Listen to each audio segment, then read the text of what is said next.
The medical ship Aurora drifted through the empty darkness of space. It was one of 3 vessels in a small convoy, carrying refugees and wounded soldiers from the outer colonies. The ships were old and slow. They had no weapons. They had no real protection. All they had was hope and a promise from the Galactic Council that help was on the way. Dr. Hana walked through the crowded medical bay, checking on her patients one by one. The room was filled with injured people lying on beds and on the floor. Some had burns from plasma weapons. Others had broken bones from collapsed buildings. A few were simply too tired and hungry to move anymore. They had all escaped the destruction of Colony 7, where the Voreth had attacked without warning 3 weeks ago. Hana stopped beside a young boy who was sitting alone in the corner. His name was June, and he was maybe 8 years old. His parents had not made it off the colony. Hana had found him hiding in a storage container during the evacuation, too scared to cry. "How are you feeling?" she asked gently. June looked up at her with hollow eyes. "Are we safe now?" Hana wanted to say yes. She wanted to tell him that everything would be fine. But she had learned long ago that lying to children only made things worse later. So instead, she said, "We are getting closer to safe space, just a little longer." The boy nodded and looked back down at the floor. He did not believe her. Hana could see it in his eyes. In the engine room of the Aurora, a young man named Disu was fighting a losing battle with the ship's power systems. He was an ensign, barely 22 years old, and he had never expected to be the only engineer left alive on the ship. The chief engineer had died during the escape from Colony 7. The backup engineer had died from his wounds 2 days ago. Now it was just Disu, a box of worn-out tools, and 3 ships that were falling apart. He wiped the sweat from his forehead and looked at the flickering control panel. The power readings were bad. The engines were running hot. If they pushed too hard, the whole system could fail. But if they went too slow, they would never make it to safety before their supplies ran out. "Come on," Disu whispered to the machine. "Just a little longer, please." The ship groaned in response, as if it was in pain. Disu closed his eyes and kept working. On the bridge of the lead transport ship, Captain Myung-sik stared at the empty space ahead. He was an old man with gray hair and tired eyes. He had been flying ships for 40 years, and he had never felt so helpless. The hollow corridor stretched out before them, a vast region of space that no government controlled. It was filled with asteroids, debris, and darkness. Pirates sometimes hunted here. Worse things, too. The Galactic Council had promised them an escort. They had sent the distress call 5 days ago, when the convoy first entered the hollow corridor. The Council had responded with kind words and empty promises. "Help is coming," they had said. "Just hold your position and wait." But no help had come, and now the convoy was deep in dangerous space with nowhere to hide. "Captain," the communications officer said quietly, "I am picking up something on the long-range sensors." Myung-sik felt his heart freeze. "What is it?" The officer's face went pale. "Multiple contacts, large signatures, they are coming fast." For a moment, no one on the bridge moved. They all knew what large signatures meant out here in the hollow corridor. They all knew what was coming. The Voreth. Captain Myung-sik reached for the communication controls with shaking hands. He opened a channel to all frequencies, hoping that someone, anyone, would hear. "This is Captain Myung-sik of the civilian convoy Aurora. We are 300 souls, medical ships, refugees, wounded. The Voreth have found us." His voice cracked, but he kept talking. "If anyone hears this message, please respond. We will not last long. Please, someone help us." He repeated the message 3 times. There was no response, only silence. The Voreth warships appeared on the main screen like black shadows against the stars. There were 5 of them, each one larger than all 3 convoy ships combined. They moved with terrible speed and perfect coordination. The Voreth did not negotiate. They did not take prisoners. Everyone in the galaxy knew what they did to the species they conquered. They harvested them. They used them for experiments, for labor, for things that no one wanted to imagine. "All ships scatter," Captain Myungsik ordered. "Run, run in different directions. Maybe some of us will make it." The convoy broke apart. The three ships turned and flew in different directions, their old engines screaming with effort. But it was useless. The Vorath were faster, so much faster. The first transport ship was hit within minutes. A beam of green energy cut through its hull like a knife through paper. The ship split in half, and bodies floated out into the cold vacuum of space. Disu watched the explosion through a small window in the engine room. He felt sick. The second ship tried to hide behind an asteroid. The Vorath simply destroyed the asteroid and the ship together. The Aurora was the last one left. Disu could hear the captain's voice over the intercom, ordering everyone to the escape pods. But the escape pods were damaged. Most of them would not launch. They were trapped. A massive impact shook the entire ship. The lights went out. Emergency power flickered on, casting everything in red shadows. Disu grabbed onto a pipe to keep from falling as the ship tilted sideways.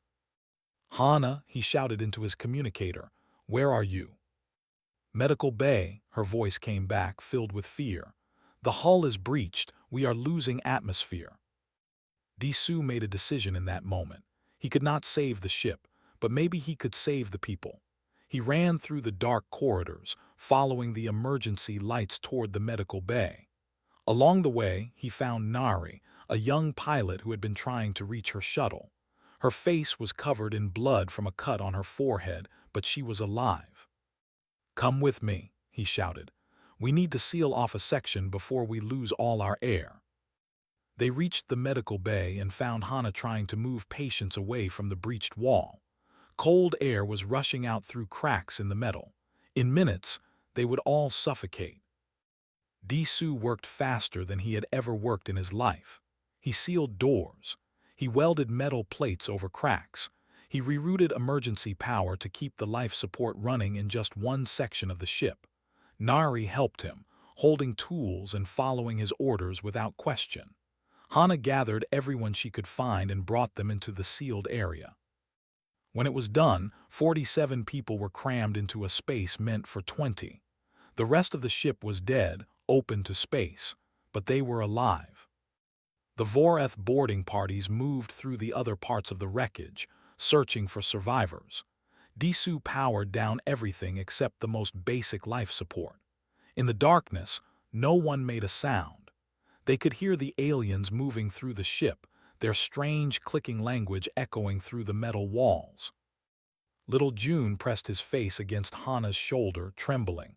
She held him tight and whispered, "Do not make a sound, do not move." The clicking grew louder, then stopped, then moved away.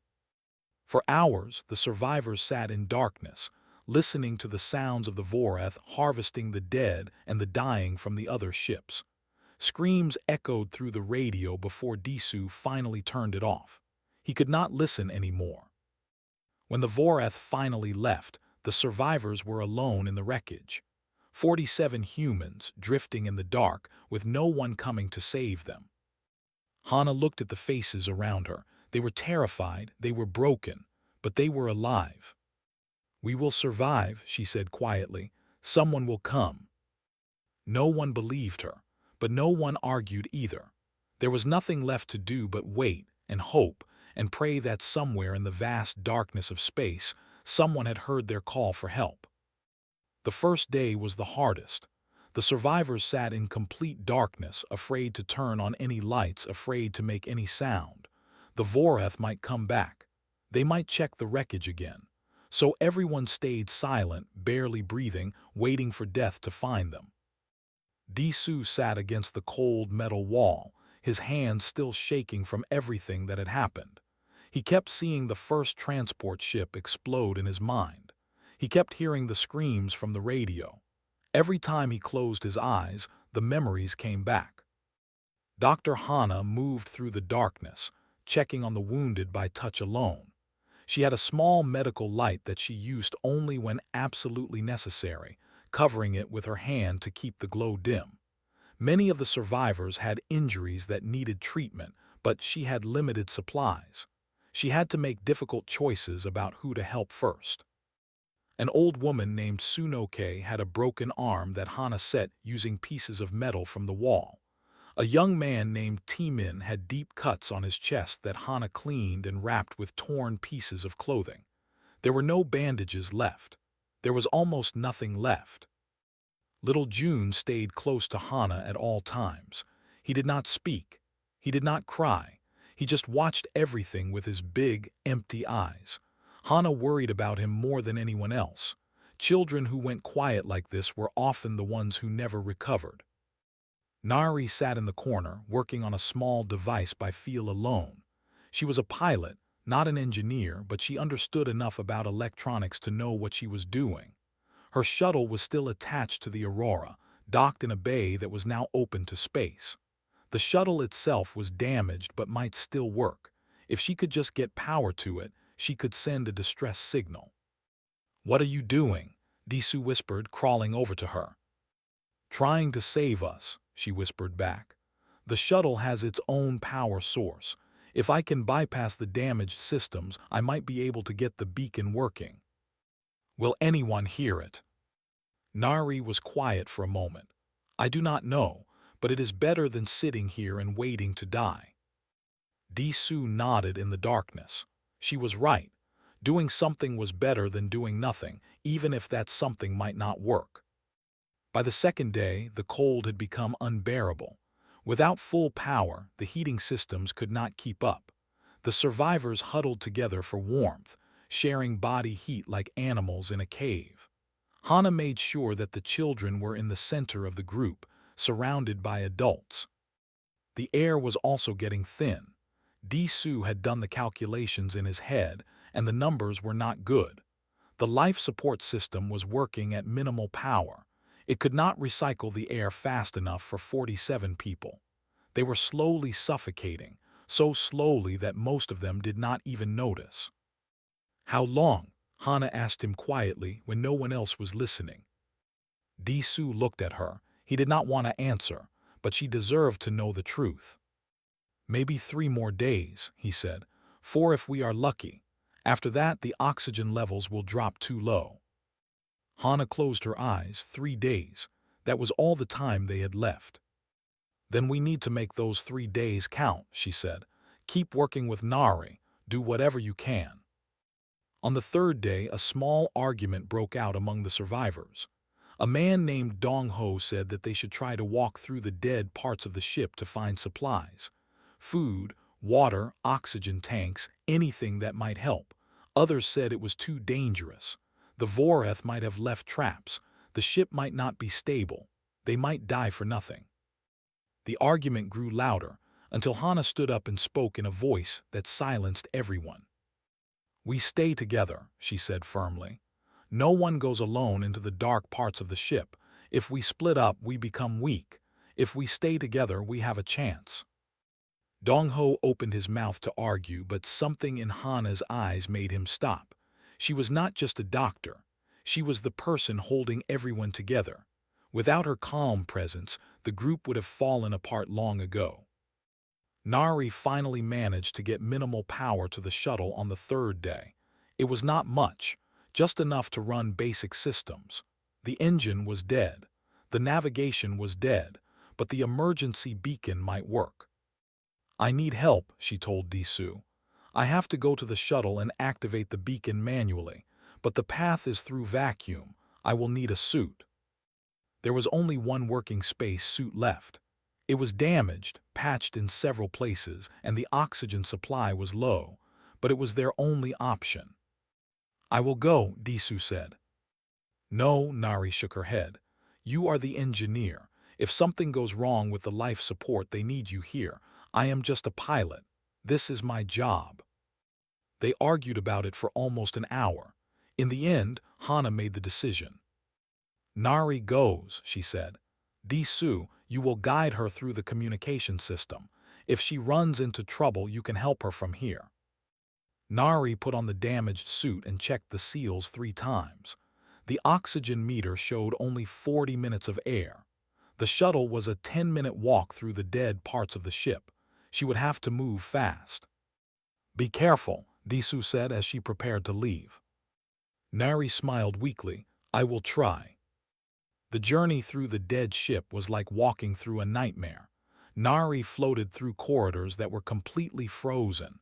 Ice covered the walls. Debris floated everywhere. She passed bodies of people who had not made it to the sealed section. She forced herself not to look at their faces. Disu's voice crackled in her helmet, guiding her through the darkness. "Turn left at the next junction. The shuttle bay is 200 meters ahead." Nari followed his directions, moving as fast as she could. Her oxygen was dropping. 35 minutes, 30 minutes, 25.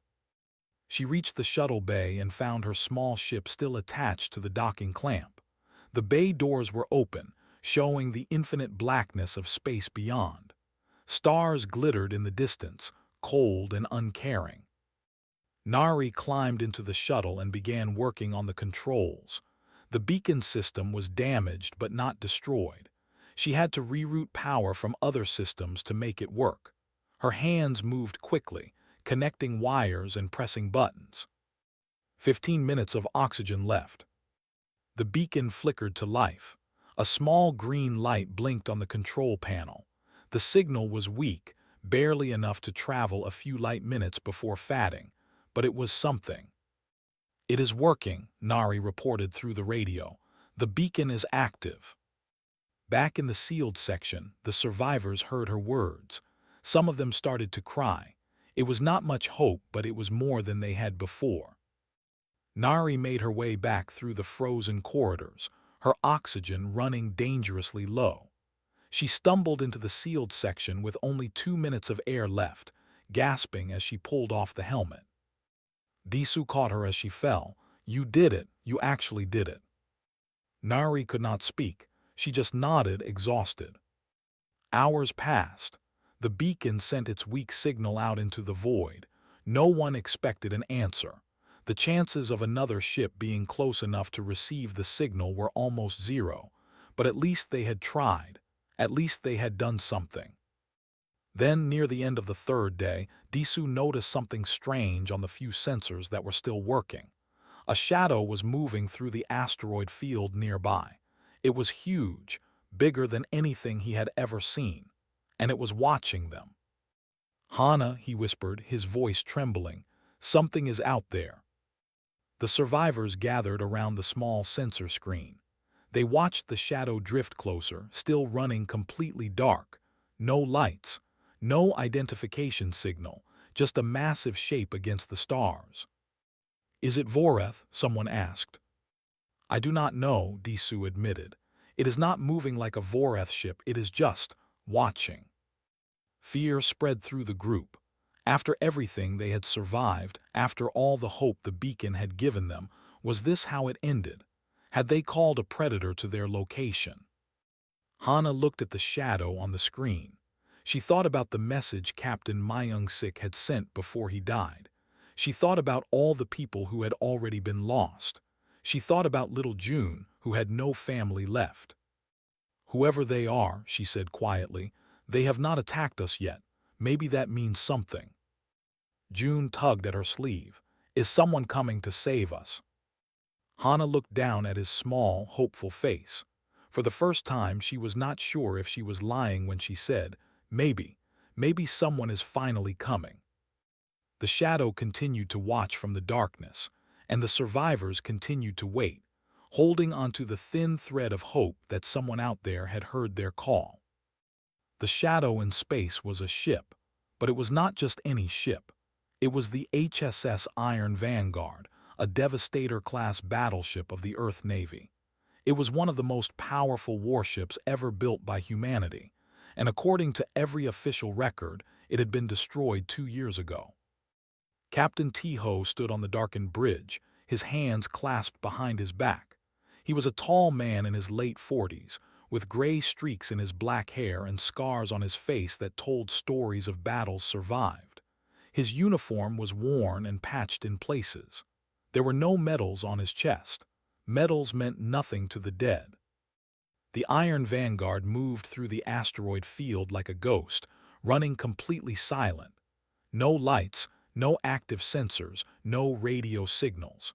The crew had learned to operate in total darkness. They had learned because darkness was the only thing keeping them alive. Lieutenant Yuna sat at the tactical station, monitoring the passive sensors. She was young, maybe 30, but her eyes held the weight of someone much older. 2 years of hiding, fighting, and running had changed everyone on this ship. "Captain," she said quietly, "I am picking up a weak signal. Emergency beacon, human origin." T-Ho turned to look at her display. The signal was coming from a cluster of wreckage near their position. Broken ships, debris, the remains of what had once been a convoy. "Play the original distress call," he ordered. The speakers crackled with static, then a voice filled the bridge.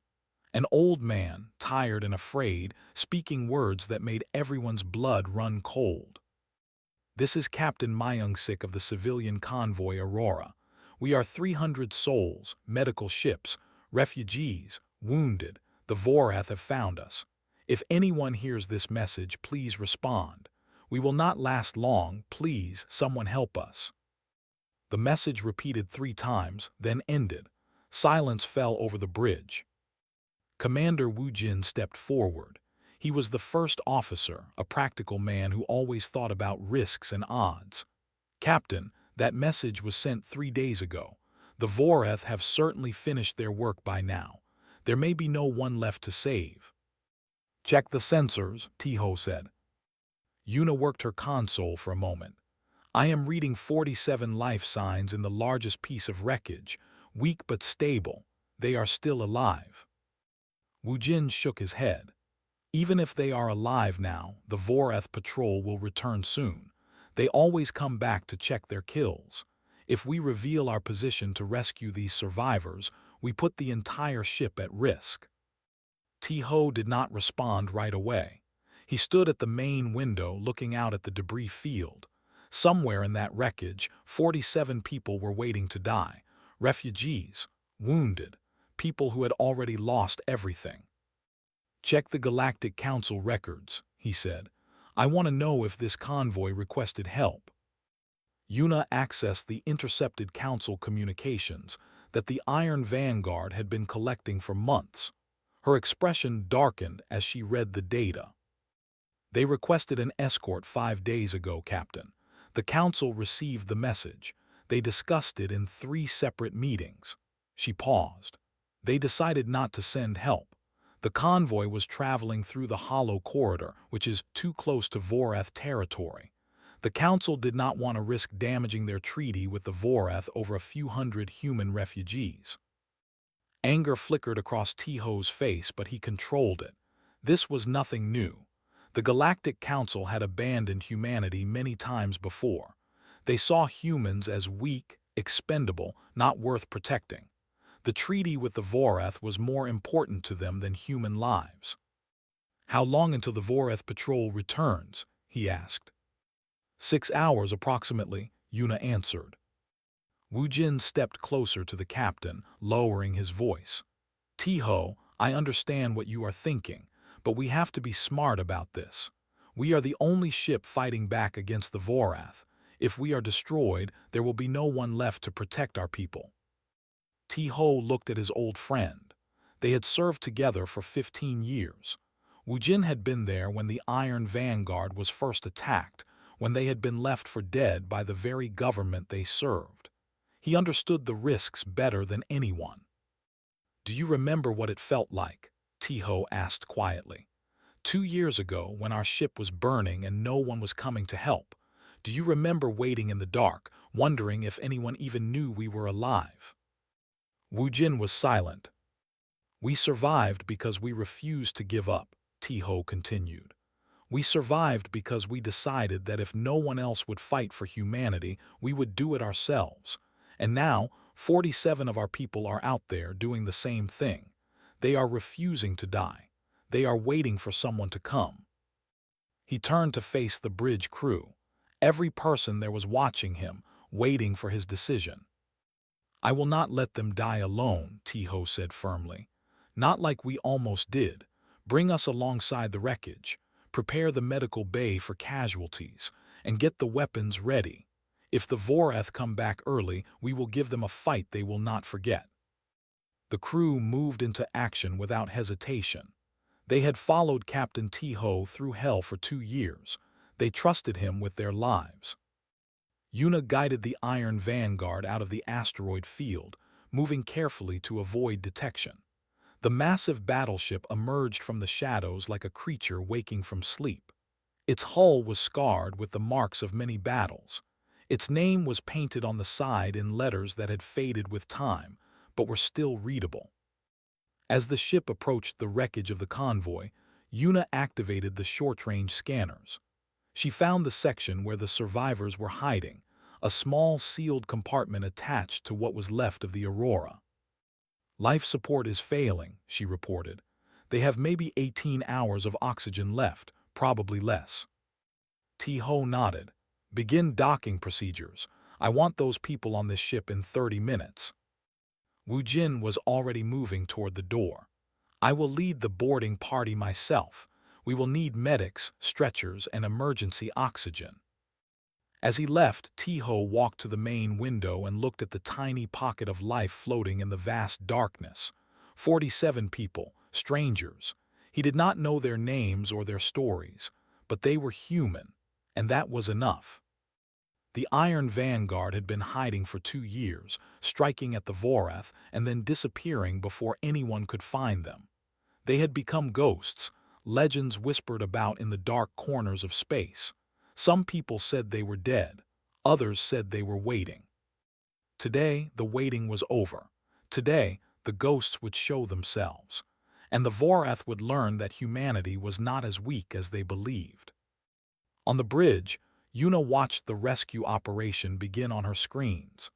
Wujin's team had reached the sealed compartment and was cutting through the doors. She could see the first survivors being carried out, thin and pale and barely alive. Captain, she said softly, we are doing the right thing. Tiho did not turn around. His eyes stayed fixed on the stars beyond the window. We are doing the only thing, he replied. The Galactic Council abandoned these people. The Voreth tried to destroy them, but we are here now, and we will not leave until every last one of them is safe. The Iron Vanguard continued its silent work, pulling the survivors from the wreckage and bringing them into the warmth and light of the massive ship. For the first time in 3 days, the people of the convoy had a chance to live. But the Voreth were coming, and when they arrived, they would find something they did not expect. They would find a human battleship waiting for them, ready to fight, ready to prove that humanity would not go quietly into the darkness. The ghosts were awake, and they were angry. The survivors saw the ship emerge from the darkness, and at first they did not believe it was real. It was too large, too impossible. A wall of metal that blocked out the stars, covered in battle scars and old wounds, but still powerful, still alive. Nari was the first to understand what she was seeing. She pressed her face against the small window of their sealed compartment and stared at the massive vessel approaching them. That is a Devastator-class battleship, she whispered. That is a human warship. The others crowded around her, trying to see. Disu read the faded name on the hull and felt his heart stop. Iron Vanguard, he said. But that ship was destroyed 2 years ago. Everyone knows that. Does it look destroyed to you? Hana asked. The battleship moved with slow, careful precision, positioning itself beside the wreckage. Docking clamps extended from its hull and locked onto the remains of the Aurora. For a moment, nothing happened. Then the survivors heard sounds they had not heard in 3 days. Metal grinding against metal, systems activating, the hiss of atmosphere being pumped into the connection between the ships. Someone was coming. Commander Wujin was the first through the door when it finally opened. He wore a combat suit and carried a medical kit in his hands. Behind him came a team of soldiers and medics, all of them moving with purpose and efficiency. The survivors stood there in shock, too stunned to move or speak. They had been waiting so long for rescue that they had stopped believing it would ever come. And now, here it was. People in clean uniforms with warm hands and kind eyes, telling them that everything would be okay. Wu Jin scanned the crowd quickly, counting heads. 47, just as the censors had reported. Many of them were injured, all of them were starving, but they were alive. "I am Commander Wu Jin of the HSS Iron Vanguard," he announced in a calm, steady voice. "You are safe now. We are going to bring you aboard our ship. Medical teams will take care of your injuries. Food and water will be provided. No one is being left behind." A woman near the front started to cry. Then another person. Then another. The tears spread through the group like a wave, weeks of fear and pain finally releasing all at once. Hana stepped forward, still holding little June's hand. "How did you find us? How did you know we were here?" Wu Jin looked at her with tired eyes that had seen too much. "We heard your beacon, we heard your distress call, and we came." "But the Galactic Council," Hana said. "They were supposed to send help, they promised." Wu Jin's expression hardened. "The Council did not send anyone. They received your message and chose to ignore it. We intercepted their communications. They decided you were not worth saving." The words hit the survivors like a physical blow. Some of them had believed until the very end that help was coming from the official channels. To learn that they had been deliberately abandoned was almost worse than the Vorath attack itself. "But you came," Nari said softly. "You came anyway." Wu Jin nodded. "We came. Now please follow my team. We do not have much time." The evacuation began immediately. Medics carried the wounded on stretchers. Soldiers helped the weak and elderly walk through the corridors. Children were lifted onto shoulders and carried by men and women who smiled down at them with gentle reassurance. Disu walked beside Nari, still unable to fully process what was happening. Just hours ago, they had been calculating how long they had left to live. Now they were walking through the halls of a battleship that was supposed to be destroyed, surrounded by soldiers who were supposed to be dead. "This is crazy," he muttered. "This is absolutely crazy." "I know," Nari agreed, "but I will take crazy over dead."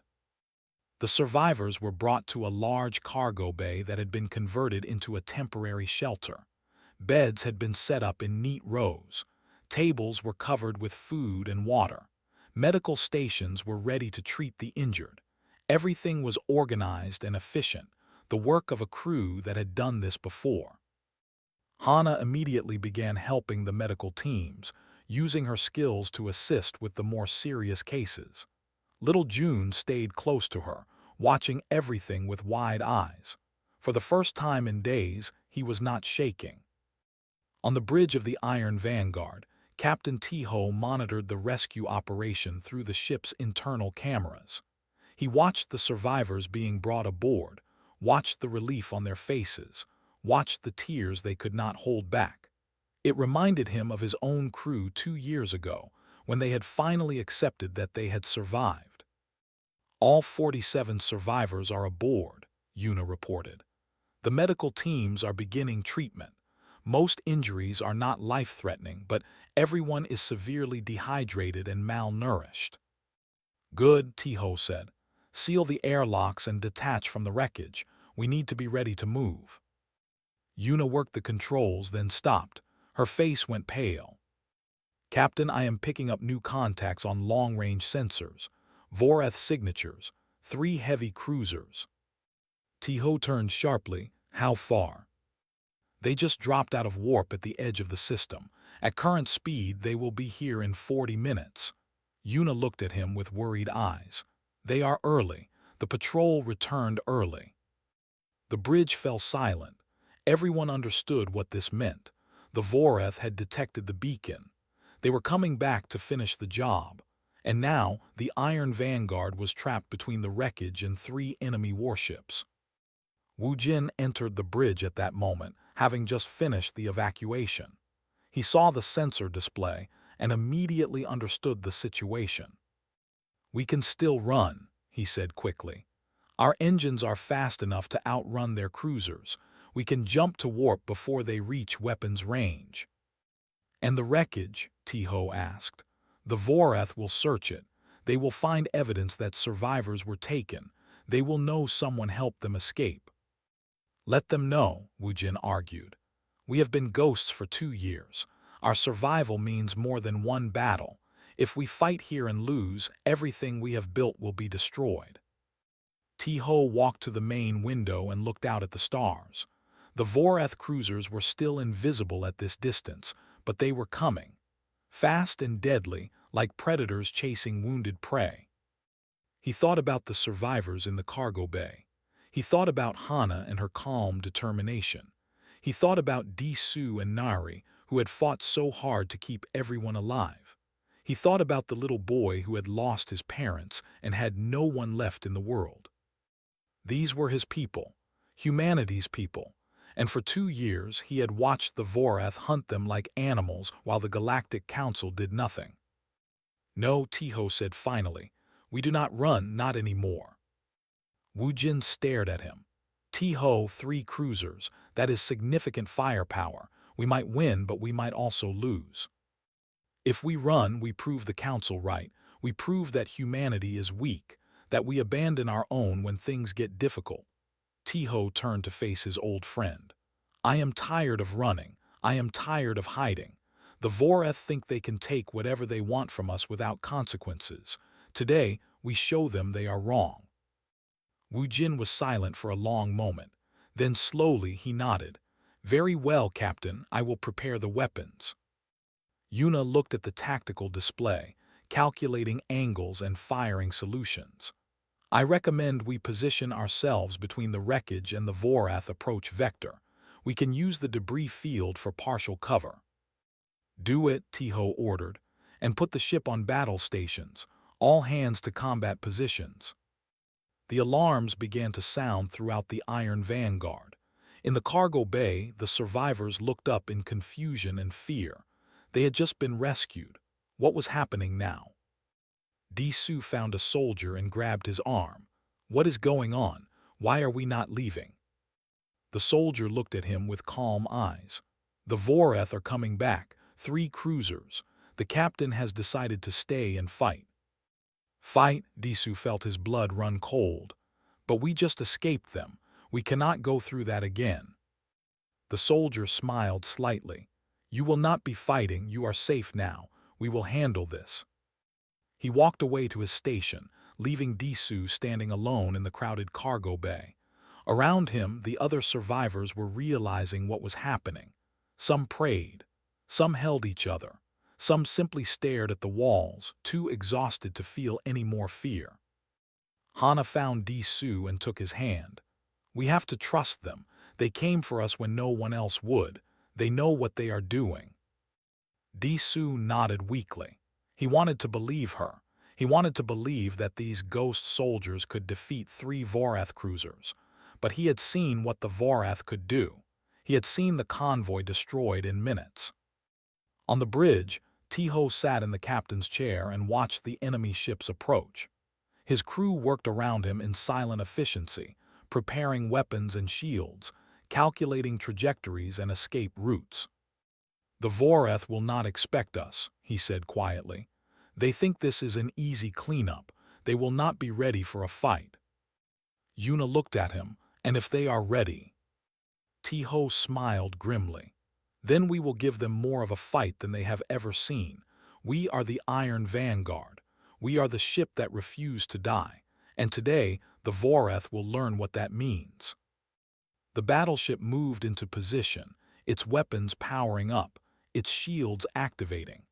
The ghost ship was about to become very real, and the Vorath were about to face something they had never encountered before, a human warship that was not afraid to fight. The 3 Vorath cruisers dropped out of warp at the edge of the debris field, their dark hulls gleaming with strange alien light. They moved in perfect formation, like predators returning to a kill. They expected to find only wreckage and death. They expected to search for any survivors who might have escaped their first attack.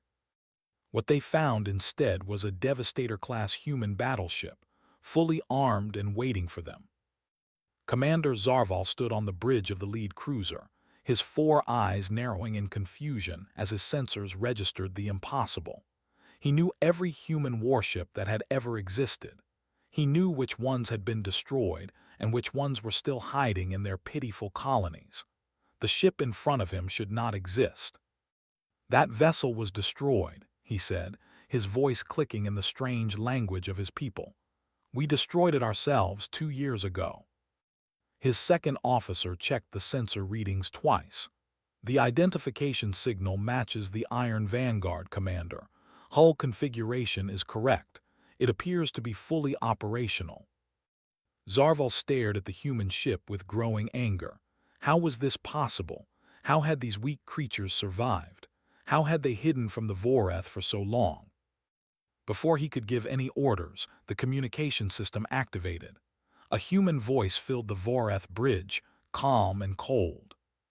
"Voreth vessels, this is Captain Tiho of the HSS Iron Vanguard.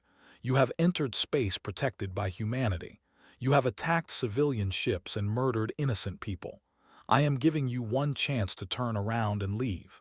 If you do not, you will be destroyed." Zarval laughed, the sound harsh and cruel. "One human ship threatens 3 Voreth cruisers. You are either brave or stupid, human, perhaps both." "We survived your attack 2 years ago," Tiho replied through the speaker. "We have been watching, we have been waiting, we know how you fight, we know your weaknesses, you harvest the helpless, you prey on the weak, you leave no survivors because you fear what survivors become." He paused. "We survived, and we remember." The communication cut off. Zarval snarled and turned to his crew. "Destroy them, leave nothing behind." The 3 Voreth cruisers began their attack run, weapons charging with deadly green energy. They moved fast, expecting the human ship to run or attempt to surrender. That was what humans always did. They were weak. They were cowards. They died easily. The Iron Vanguard did not run. Captain Tiho sat in his chair, watching the enemy approach on the main screen. His crew was silent, focused, ready. They had been preparing for this moment for 2 years. Every system was at peak performance. Every weapon was fully charged. Every person on the ship knew exactly what to do. "Wait for it," Tiho said calmly. "Let them get closer." The Voreth cruisers continued their approach, now within weapons range.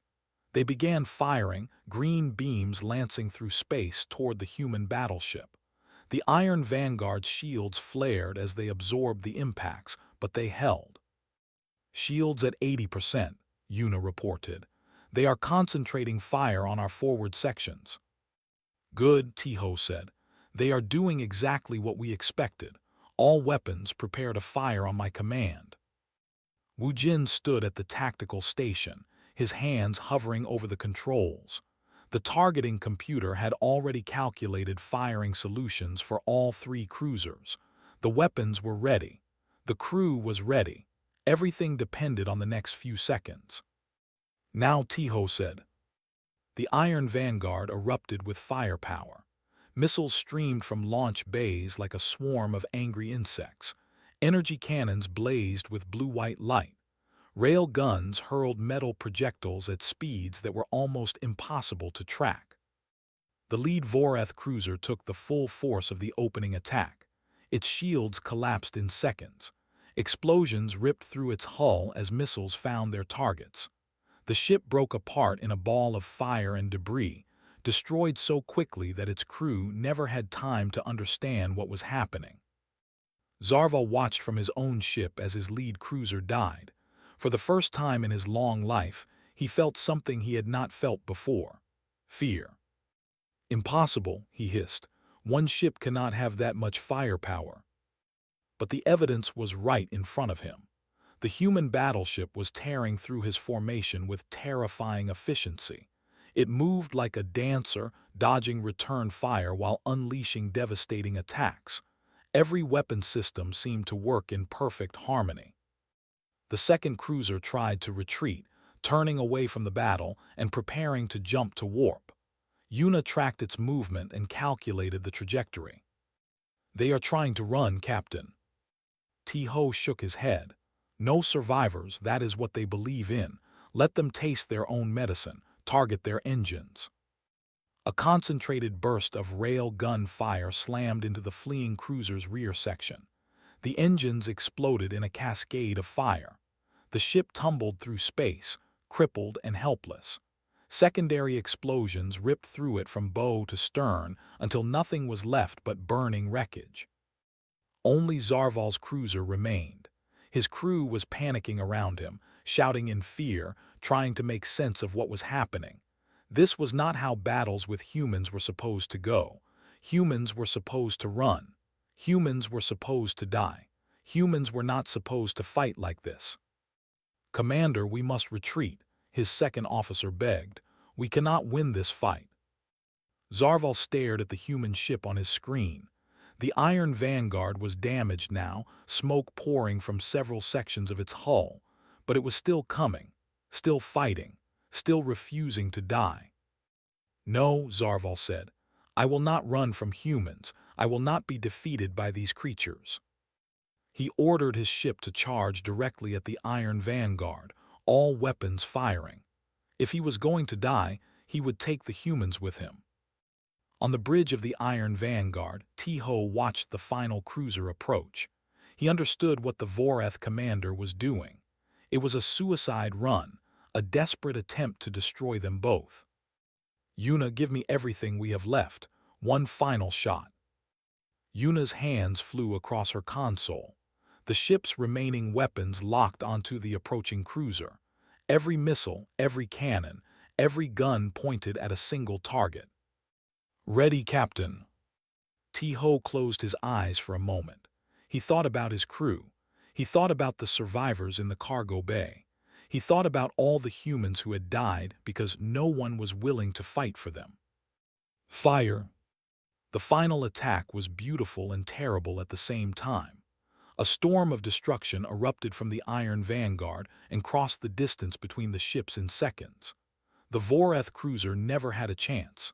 It was torn apart from the inside out, its hull ripping open, its weapons exploding in their bays, its commander dying without ever understanding how everything had gone so wrong.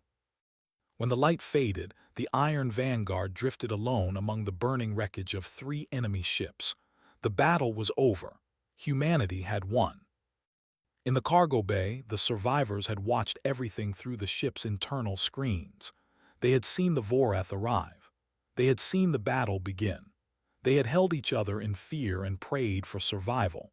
And now they stared at the screens in stunned silence, watching the enemy ships burn. Disu found himself crying without knowing why. Nari was laughing and crying at the same time.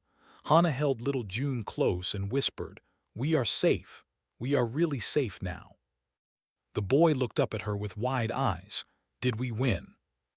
Hana smiled through her tears. "Yes, we won." Hours later, when the ship was stable and the wounded were being treated, Disu made his way to the bridge. He found Captain T-Ho standing at the main window, looking out at the stars. "Thank you," Disu said, his voice thick with emotion. "Thank you for saving us.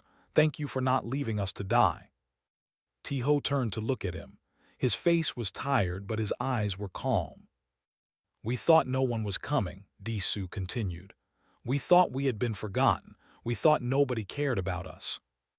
T-Ho was quiet for a moment. Then he said, "Someone is always coming. That is what it means to be human. We do not leave our people behind. We do not abandon each other. We fight for each other, even when everyone else says we should give up." He turned back to the stars. "The Galactic Council thinks humanity is weak. They think we are not worth protecting, but they are wrong. Humanity is not weak. Humanity is stubborn. We survive because we refuse to stop fighting. We survive because we take care of each other. And that is something the Council will never understand." The Iron Vanguard began to move, turning away from the debris field and heading toward the outer systems. On the bridge, Yuna was preparing a message to be broadcast on all frequencies, to every ship and station in the galaxy. T-Ho nodded his approval, and the message was sent. This is the HSS Iron Vanguard. We were declared destroyed 2 years ago, but we survived. Today, we rescued 47 human civilians who had been abandoned by the Galactic Council and attacked by the Vorath.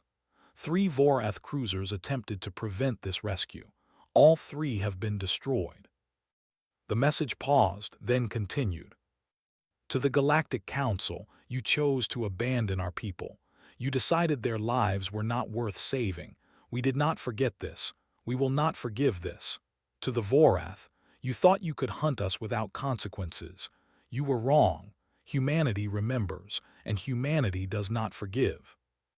The message ended. The Iron Vanguard continued into the darkness, carrying its survivors toward safety. Behind them, the burning wreckage of the Vorath cruisers drifted through space, a warning to anyone who thought humanity was weak. In the cargo bay, Hana sat with little June in her lap. The boy was finally sleeping, his face peaceful for the first time since the attack on the convoy. Around them, the other survivors were resting, eating, healing. They were alive because someone had refused to give up on them. Hana looked at the ceiling and whispered a quiet thank you to whoever was listening. She did not know what the future would bring. She did not know where the Iron Vanguard would take them or what would happen when the galaxy learned that humanity had started fighting back. But she knew one thing for certain. They were not alone anymore. And wherever humans were in trouble, wherever humans needed help, someone would come. That was the promise of the Iron Vanguard. That was the promise of humanity itself. No one would be left behind again.